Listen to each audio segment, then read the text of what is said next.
Awang batil.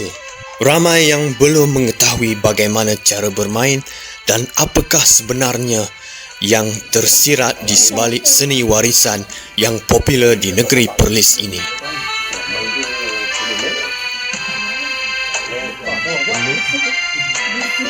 Ramli bin Mahmud merupakan satu-satunya pewaris permainan tradisional awang batil di negeri Perlis.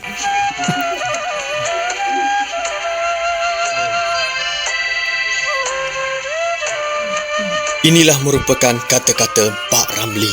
Selagi ada undangan atau jemputan, saya akan terus buat persembahan awang batil, di mana awang batil merupakan suatu seni penceritaan secara musikal. Kerana cintakan warisan inilah saya terus gagah memperjuangkannya sehingga ke hari ini. Namun, saya akan berhenti juga suatu hari nanti jika masyarakat sudah tidak lagi berminat untuk mendengarnya. Kata Pak Ramli kepada bernama baru-baru ini sambil memandang ke arah kereta api yang melintasi kawasan rumahnya di Kampung Pokok Sena Cuping. Pak Ramli, 66 tahun, yang mesra dengan panggilan Abang Li atau Pak Ramli dalam kalangan penduduk sekitar. Beliau mula belajar persembahan awang batil ini seawal di usia 6 tahun daripada bapanya, arwah Mahmud Wahib, yang juga merupakan tokoh awang batil.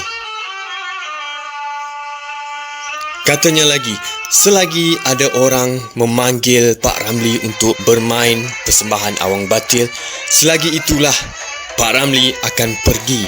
Tapi panggilan itu biarlah kena dengan bayaran serta susah payah permainan ini.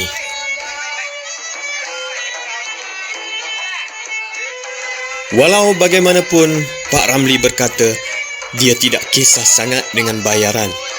Namun yang lebih penting baginya adalah dapat meneruskan legasi seni penglipur lara daripada pupus ditelan zaman. Katanya lagi, beliau sedia berkongsi ilmu dan pengetahuan dengan generasi muda bila-bila masa sahaja, kerana seni warisan ini sudah pun makin dilupakan. Tambah Pak Ramli lagi, jika dahulu apabila ditanya oleh orang ramai arwah bapanya yang lebih dikenali dengan panggilan Pak Karim, arwah bapanya mampu berbangga kerana Pak Ramli adalah pewaris baginya pada ketika itu. Namun, kini tiada siapa lagi yang berminat untuk mewarisi permainan ataupun seni warisan awang batil ini. Pak Ramli berkata, apa yang penting adalah minat mendalam untuk mempelajari seni ini dan ia bukanlah satu perkara main-main, sebaliknya memerlukan pengorbanan yang amat tinggi.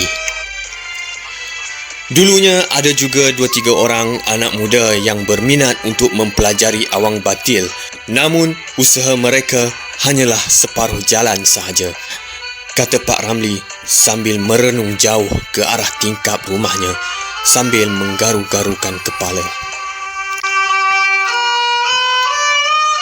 Beliau berkata, mempelajari awang batil bukan hanya menghafal penceritaan, malah ianya memerlukan kemahiran menguasai alat muzik tradisional seperti batil, gendang, biola dan juga serunai. Belajar bermain awang batil bukanlah mengambil masa sehari dua, tetapi sepanjang masa sehingga benar-benar dapat menjiwai seni ini. Menceritakan pengalamannya, Pak Ramli berkata pada peringkat awal beliau belajar cara bercerita daripada arwah bapanya. Antara cerita awal yang dipelajarinya ialah kisah awang batil bertajuk Awang Ada Duit Semua Jadi. Kemudian cerita bertajuk Awang Biawak dan banyak lagi. Kisah yang diceritakan oleh Awang Batil bukan hanya cerita lawak semata-mata. Sebaliknya mendidik rakyat dan kadang-kadang terdapat juga kisah sedih sehingga kan mengalir air mata bagi siapa yang menonton serta mendengarnya. Pak Ramli berkata beliau berharap agar masih ada anak-anak muda yang berminat untuk meneruskan perjuangan seni warisan ini supaya ianya tidak terkubur suatu hari kelak.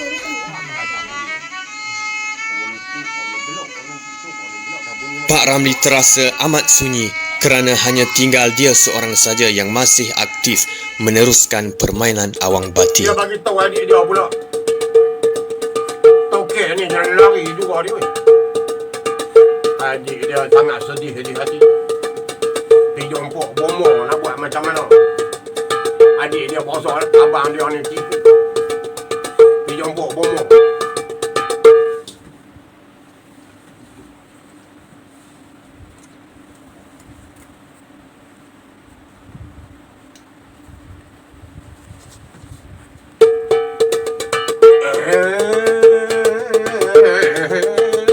Tok bomo pun sembang dengan adik awak.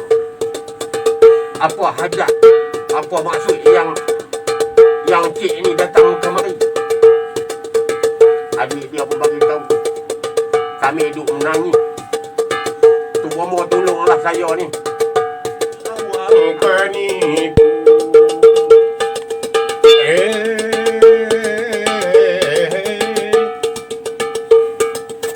Yang diberi nama cerita Awang Penipu.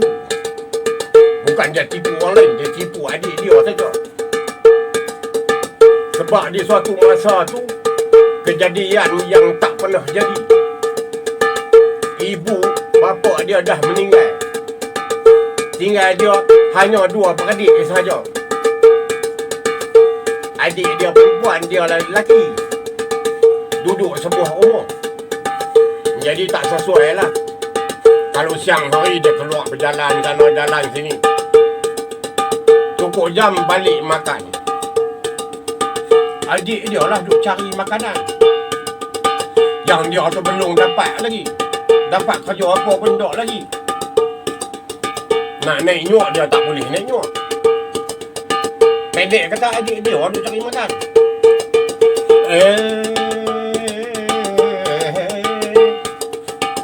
Lama-lama adik dia pun rasa tak larat dah. Masa dia kan pergi menila di sana, nila di sini, balik-balik nak makan, adik dia boleh tiap kayu. Abang cari kerja, boleh bantu sikit. Ni adik seorang duduk cari makan. Masuk nu. Dia kata abang pun duduk cari juga kerja. Tapi tak boleh lagi. Tanam tu memanglah abang tanam. Tanam pokok durian 10 tahun baru nak boleh makan.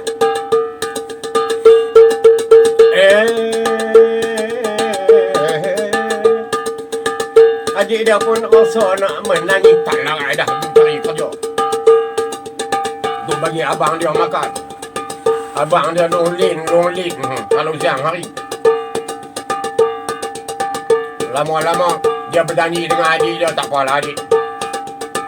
Abang nak pergi cari ke bandar tengok. Sebab kita ni orang kampung. Abang nak pergi bandar pun bukan ada orang yang kenal di bandar. Tak ni takut mereka tu nyerabus abang pula.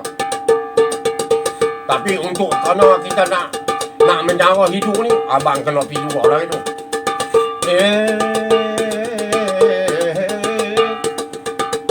Adik masuklah buat bekal bagi abang nak pergi cari kerja. Adik dia pun masuk bawa bekal, nasi, lauk itu semua. Dia pun galah pergi cari kerja lah. Di pekan tu. Padahal bukan pergi kerja di pekan. Pergi duduk menila-nila kat tepi hutan yang elok-elok. Nun menghijau. Ayat sungai macam ni.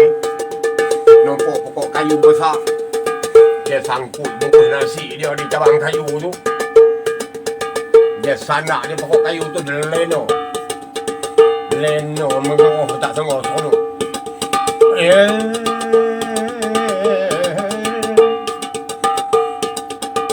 Bila lapar, terus bangkit makan. Nasi tu sangkut di cabang kayu. Bila petang dia balik ke rumah. Adik dia tengok, "Kenapa abang boleh kerja?" "Oh, boleh kerja. Tapi orang bukan bayar duit, orang kira bulan baru orang bayar. Jadi adik kena cari makan untuk abang lah sebulan." Dia kata tak apa, janji boleh bayar.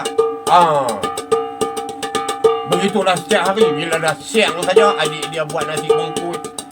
Dia bawa pergi sangkut di cabang kayu tu. Tidur pula lena sampai ke petang. Lama-lama cukup sebulan. Bila cukup sebulan, adik dia kata, "Macam mana abang ni cukup dah sebulan? Tak ada duit pun." Dia kata, "Tokek tu lari pula dah. Penat pergi kerja. Tokeknya lari. Kita bukan boleh buat apa, tokek dia orang besar. Nak kena cari kerja tempat lain pula." Adik dia lah siap nasi bungkus pula.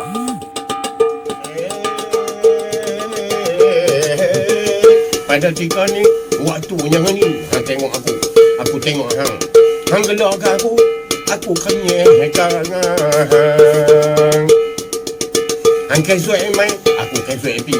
Hang keji mata. Jika ada pelapis, maka dapatlah ia memeriahkan lagi suasana seperti zaman-zaman dahulu.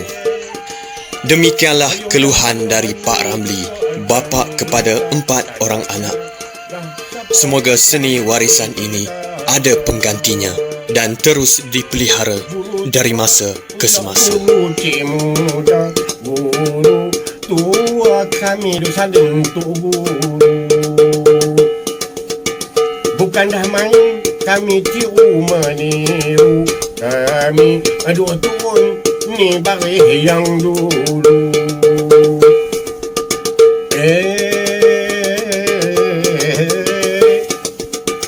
Kami dua turun ni bari yang dulu. Ada pula sekarang.